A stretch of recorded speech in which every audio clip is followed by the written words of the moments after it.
Good evening friend. তো তোমরা দেখছো WP motivation YouTube channel. WP motivation YouTube চ্যানেলের পক্ষ থেকে প্রত্যেককে স্বাগত জানাই বন্ধুরা। তো আমি অরিজিৎ দা। আশা করি তোমরা প্রত্যেকে খুব ভালো আছো এবং খুব সুস্থ আছো।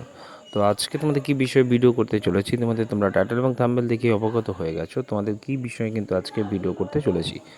তো আজকে যে রিক্রুটমেন্ট নিয়ে কথা বলতে চলেছি তোমরা ইতিমধ্যে টাইটেল এবং থাম্বনেল দেখেই বুঝে গেছো। তো আমি বর্তমানে রয়েছি পাবলিক সার্ভিস কমিশনের অফিসিয়াল ওয়েবসাইটে। তো তোমরা জানো তোমাদের ডাব্লিউবিসিএসের এক্সাম ডেট তোমাদের বর্তমানে যেটা ঠিক করা হয়েছে, ঠিক আছে। তো সেই ডেটেই কি তোমাদের এক্সাম হবে সেটা নিয়ে আজকে বিস্তারিত আলোচনা করতে চলেছি। তো বাইরে রয়েছি, একটু আওয়াজ হয়তো পেতে পারো, ঠিক আছে। তো তোমাদের যে এক্সামের ডেট যেমনটা বলা হয়েছিল, তো সেই ডেটে তোমাদের এক্সামটি হচ্ছে না, অর্থাৎ এই জুন মাসেই তোমাদের ইনফ্যাক্ট এক্সামটা হচ্ছে না তোমাদের আগামীকাল, ঠিক আছে। এই সম্পর্কিত একটা নোটিশ তোমরা কিন্তু অফিসিয়াল ওয়েবসাইটে পেয়ে যাবে। তোমাদের আবারও যাদের তোমরা জানো বর্তমানে রাজ্য সরকার 5 বছরের একটা করে রিল্যাক্সেশন দিয়েছে চাকরির ফর্ম ফিল আপের জন্য।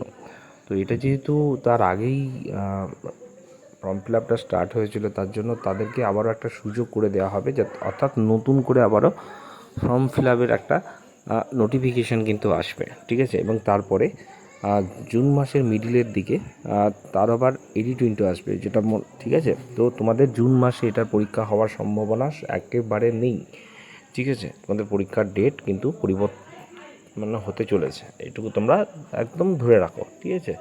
তো তারপরে তোমাদের স্কুটিনি হবে। তো সেক্ষেত্রে তোমাদের এক্সাম ধরে রাখো জুলাইয়ের শেষে, হয়তো যদি ধরে রাখতে পারো, কারণ বোর্ড থেকে এরকমই জানা যাচ্ছে তারা কিন্তু এইভাবে পরীক্ষাটা নিতে চাইছে।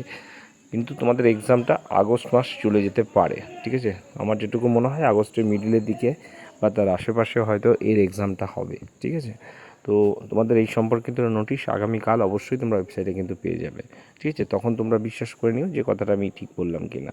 ততক্ষণে ভালো থেকো, সুস্থ থেকো। চলো, বাই, টাটা, গুড নাইট।